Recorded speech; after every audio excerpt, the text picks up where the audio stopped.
Our team coverage continues this morning with Diana Rocco. She's live outside the Trump International Hotel in Columbus Circle. So what about these protests that happened here, Diana?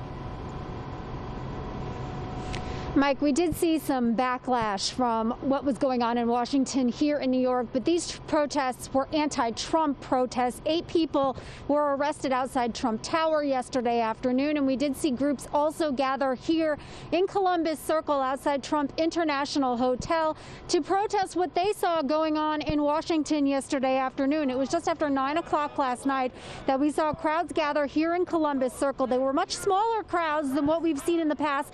Police did close the area around Trump Tower yesterday. They were also on hand for this protest last night. Those 8 arrests were made and 6 summons issued for disorderly conduct after the protesters clashed with police. That was outside Trump Tower on 5th Avenue. The protests came as police were advised in an internal memo to be on alert for potential unrest following the protests we saw at the U.S. Capitol yesterday. Meanwhile, both New York and New Jersey are now stepping in to help with a peaceful transition of presidential power. Governor Cuomo released a statement saying 1,000 members of the New York National Guard were deployed to Washington, D.C.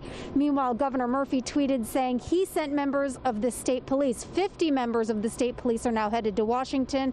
Murphy also said he is prepared to deploy the New Jersey National Guard upon request.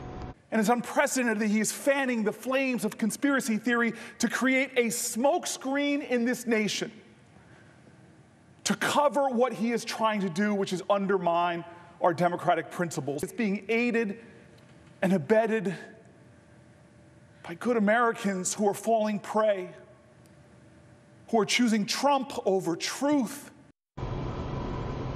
Those protests here in Columbus Circle last night ended around midnight, and those were largely peaceful. We did see those 8 arrests that came in at Trump Tower yesterday afternoon. The New York National Guard could be deployed in D.C. for up to 2 weeks.